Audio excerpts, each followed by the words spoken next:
ఎందుకు ఆదుకోలేదని నేను ప్రశ్నిస్తా ఉన్నా.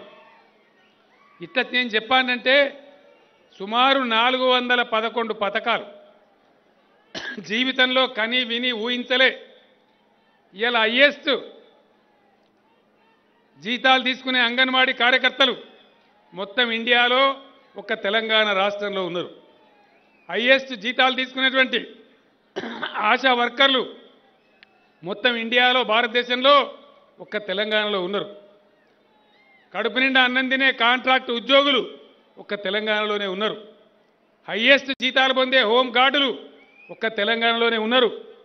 ట్రాఫిక్ పనిచేసే పోలీసులకు వాళ్ళ ఊపిరితిత్తులు దెబ్బతింటాయని 30% వాళ్ళ బేసిక్ శాలరీలో రిస్క్ అలవెన్స్ అని ఇచ్చే ఒకటే ఒక రాష్ట్రం తెలంగాణ రాష్ట్రం. ఇవన్నీ వాస్తవాలు కాదా? నిజాలు కాదా? ఆ రంగంలో పనిచేసే వాళ్ళు లేరా? గతంలో ఏ ప్రభుత్వం ఉన్న వీళ్ళ గురించి ఆలోచన చేసిందా? వెట్టి చాకరీ చేయించినారు, అర్ధాకలితో ఎండబెట్టినారు, కానీ వాళ్ళ బాధలు పట్టించుకోలేదు. టీఆర్ఎస్ ప్రభుత్వం 43,000 కోట్లతోని అమలు చేస్తున్నటువంటి సంక్షేమ పథకాలు ప్రపంచంలో దేశంలో ఎక్కడ ఏ రాష్ట్రంలో కూడా లేవు. ఇవన్నీ కూడా మానవీయ కోణంలో హ్యూమన్ యాంగిల్లో నేను స్వయంగా రోజులు వారాలు నెలలు అనేక చర్చలు జరిపి కేబినెట్ మంత్రులతో చర్చలు జరిపి ఫైనల్గా ఓకే అనుకున్న తర్వాత అమలు చేస్తూ ఉన్నాం. మీరందరూ గమనించాలి, చాలా మేధావులండి కాంగ్రెస్ పార్టీలో మహానుభావులు ఉన్నారు, చాలా పెద్ద మేధావులు ఉన్నారు, అంతర్జాతీయ స్థాయి మేధావులమని చెప్తారు. టీడీపీ అదిగా చెప్పేదే లేదు, వాళ్ళ డంబాచారం. వీళ్ళే కదా పరిపాలన చేసిన వాళ్ళు. ఎన్ని గంటలు వచ్చేదండి కరెంటు మనకు? మరి వీళ్ళ మేధావితనం ఎక్కడ పోయిందండి? ఎందుకు ఇయ్యలేకపోయిందండి కరెంటు? ఎందుకు పరిష్కరించలేకపోయినరు? ఎవరు బాధ్యులు? 35 ఏళ్ళు ఏడిపించినారే మనల్ని. నేను కూడా రైతునే, నా మోటార్లు కూడా కాలిపోయినాయి, నా పొలం కాడ ట్రాన్స్ఫార్మర్లు కూడా కాలిపోయినాయి, మా గ్రామంలో కూడా కాలిపోయినాయి. మేము కూడా బాధలు అనుభవించినాం.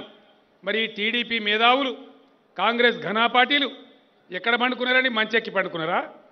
చేత కాలేదా వీళ్ళకు? వీళ్ళ మేధావితనం, వీళ్ళ గొప్పతనం ఎక్కడ పోయింది? ఈ మాటలు నేను అంటున్నా మీ బిడ్డగా. దయచేసి ఇక్కడ ఇదే మైదానంలో ఈ మాట మీరు వదిలేసిపోవద్దు. మీకు అందరికీ 2 చేతులు ఎత్తి నేను దండం పెట్టి చెప్తా ఉన్నా మా అక్క చెల్లెళ్ళకు, మా అన్నదమ్ములకు.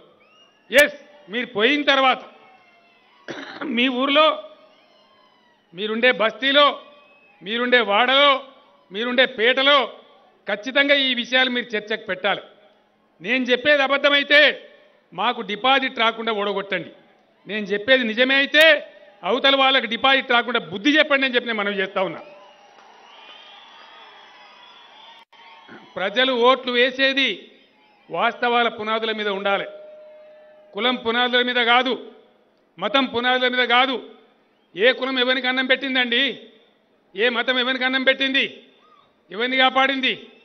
పేదరికం పోయిందా? ఎవరో ఒక ఆయన మన కులమైన ముఖ్యమంత్రి అవుతాడు, ఆ కులంలో ఉన్న మొత్తం దరిద్రం పోతుందా? మొత్తం పేదరికం పోతుందా? ఇంతకన్నా దిక్కుమాలిన ఆలోచన ఇంకోటి ఉంటుందా? ఇంత సంకుచితంగా ఆలోచించవచ్చునా? ఇది సబబా బేసబబా? చైతన్యవంతమైన ఖమ్మం జిల్లా జవాబు చెప్పాలి. ఈ ఎన్నికల్లో ఆ ముసుగులో వచ్చే వాళ్ళను చెంప చెల్లుమనిపించేలా కొట్టి బుద్ధి చెప్పాలి, కళ్ళు తెరిపించాలని చెప్పి నేను మనవి చేస్తా ఉన్నా. ఎంతకాలం ఉంటాయండి ఈ రాజకీయాలు? ఎంతకాలం నడుపుతారండి? ఇది రాజకీయమా? ఇది ప్రజా రాజకీయమా? ప్రజల భవిష్యత్తును బాగు చేసేదా? ఆలోచన చేయాలి. నేను పెద్ద ఉపన్యాసం చెప్ప ఖమ్మంలో ఈరోజు ఒక యాగం చేసి వచ్చిన పవిత్రమైన దినం ఇవాళ ఏకాదశి, కార్తీక సోమవారం, మంచి రోజు. మీ ఖమ్మం జిల్లాకే వచ్చిన నేను బ్రహ్మాండంగా ఇక్కడి నుంచే ప్రారంభించుదాం అని ఇక్కడికే వచ్చినాం. నాగేశ్వరరావు గారు, తుమ్మల నాగేశ్వరరావు గారు, వారి గురించి నేను చెప్తే జగమెరిగిన బ్రాహ్మణికి జంధ్యం వేసినట్టుంటుంది. తుమ్మల నాగేశ్వరరావు గురించి నేను చెప్పాల్సిన పని లేదు.